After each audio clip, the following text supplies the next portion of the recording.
نحمده ونصلي ونسلم على رسوله الكريم اما بعد فاعوذ بالله من الشیطان اللعین الرجیم بسم اللہ الرحمن الرحیم۔ حضرات گرامی، سامعین و ناظرین، اللہ تبارک و تعالی نے قرآن پاک میں ارشاد فرمایا کل نفس ذائقۃ الموت، کہ ہر ذی روح نے، ہر جان نے موت کا ذائقہ چکھنا ہے۔ اس موت کے فلسفے کو اولیاء کرام نے اپنی اپنی زبان، اپنی اپنی طرز میں بیان کیا ہے۔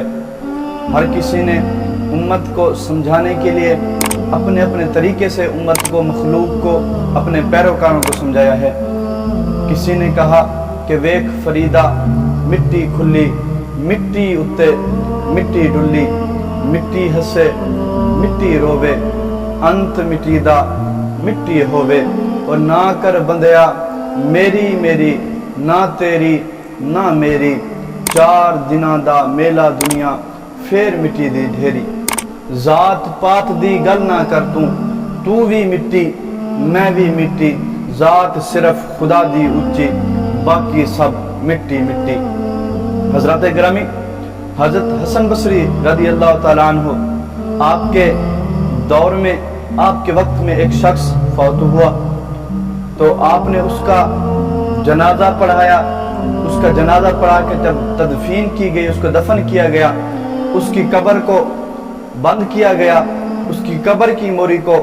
جب بند کر دیا گیا تو آپ نے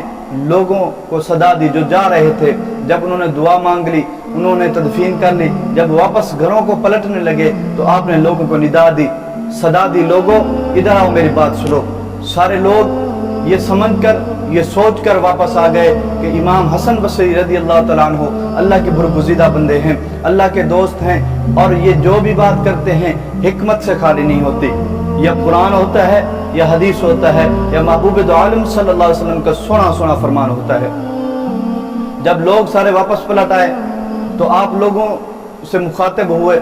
آپ نے فرمایا اے یارو یہ بتاؤ،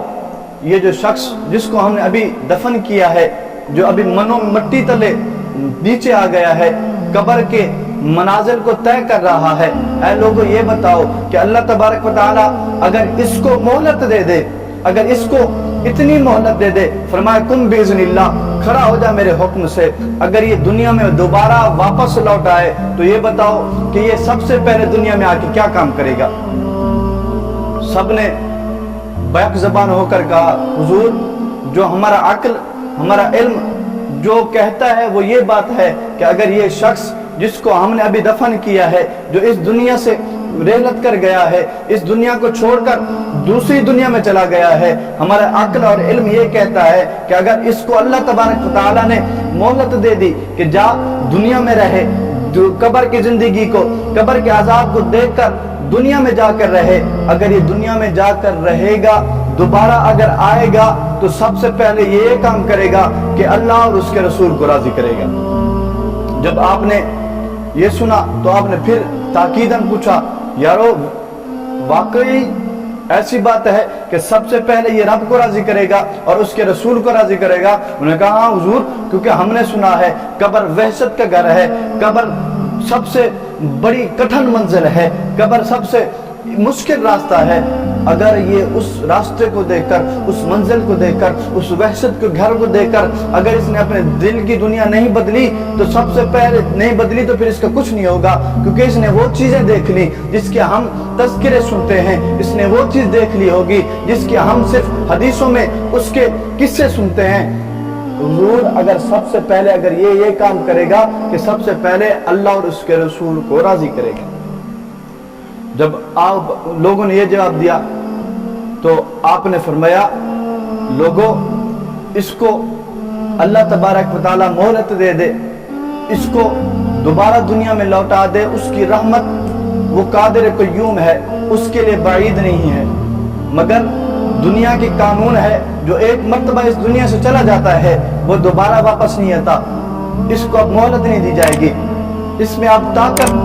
قوت سکت نہیں ہے کہ دوبارہ دنیا میں آئے، اللہ اور اس کے رسول کو راضی کرے، مگر یارو تم میں بھی طاقت ہے، تم میں بھی قوت ہے، مجھ کو اللہ تبارک و تعالیٰ نے طاقت اور قوت بخشی ہے، کیوں نہ آج ہم اس رب کو راضی کر لیں جس رب نے ہم کو صرف اس لیے پیدا کیا ہے وما خلقت الجن والانس الا ليعبدون، کہ جس رب نے ہم کو صرف اپنی اور خالصتاً اپنی عبادت کے لیے پیدا کیا ہے، کیوں نہ آج ہم اس رب کو راضی کر لیں۔ یارو ہمیں چاہیے کہ دنیا کی بھاگ دوڑ کے پیچھے نہیں بھاگنا چاہیے، اس رب کو راضی کریں جس رب نے ہمیں جان دی، مال دی، آل اولاد دی، اور سب سے بڑی نعمت ہمیں جو دی ہے وہ یہ ہے کہ ہمیں اپنا سونا محبوب، سونا رسول اور اپنا پیارا حبیب حضرت محمد مصطفیٰ صلی اللہ علیہ وسلم کی پیاری امت میں پیدا فرمایا ہے۔ دعا ہے کہ اللہ جل وعلا ہمیں بھی آخرت اور قبر کی سوچ فکر نصیب فرمائے۔ وما علیہ الا البلاغ المبین۔